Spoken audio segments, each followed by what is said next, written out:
If you guys were here last week, we sent out Danielle and 4 of her incredible team. Danielle is the founder of Cultivate Boldness, which is, do you want to come up here and talk about it? Okay. Woo! Can you welcome Danielle? Hey guys, I'm Danielle. Cultivate Boldness is basically just, it started as a blog just to encourage people to step out in boldness wherever they go. And I had the honor to go out and go to New York City with 4 other people. And we weren't sure what it was going to look like. We stepped out in faith, and I told them last night when we got home, I was just like, thanks for believing in me when I didn't really know what was happening. I was just trying to follow what the Lord placed on my heart. And first of all, I just want to say thank you so much for everybody who supported this trip financially and through your prayers. And just like we were talking as a team, and we could just feel your guys' support. So thank you so much. But anyway, so She just got home I last did. night. I am so tired. We went to New York City, and basically we just decided to have a spirit-led trip. We didn't really have a plan. Like, we had a general gist, like time set out. But we just asked the Lord every morning, okay, Lord, what do you have for us this morning? And the day I want to share with you about is our very last day. It was Saturday, and I felt like the Lord was saying, I have a treat in store for you. You will experience things that you haven't seen before. Be ready. And we're like, awesome, this is cool, but scary, but awesome. And so we had time set aside to go to Central Park, and we made like goodie bags for homeless people. And I don't know if you've been to Central Park. Usually there's lots of homeless people. This time we didn't see any homeless people, and we're like, okay, so you have another plan. This is good.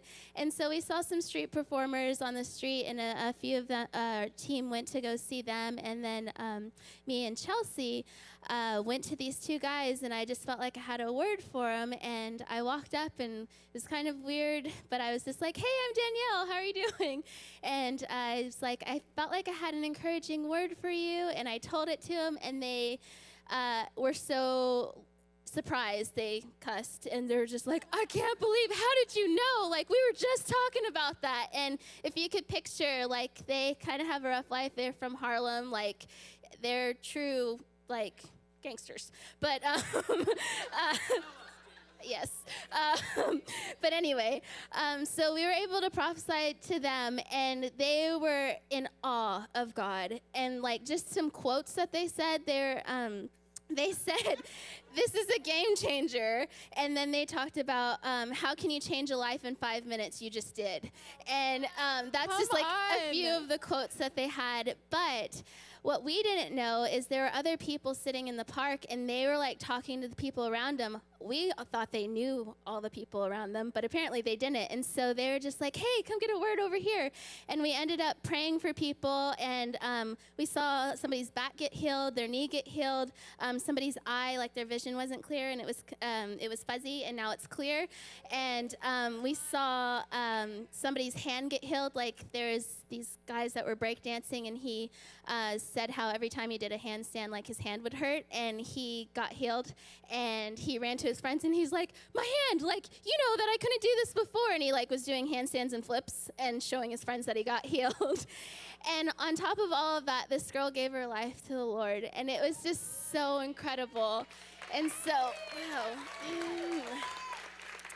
so all that to say, that was just a snippet of all the incredible things that the Lord was doing. And it was just so incredible. And most of the time, like I said, we didn't have a plan. We just chose to say yes to whatever the Lord had for us. And we just took a baby step, and he met us every time we took a step. And so I would just encourage you, like, if the Lord's placed something on your heart, take that first step, because he's going to meet you where you're at. So, Come on. Can we give a round of applause to Danielle?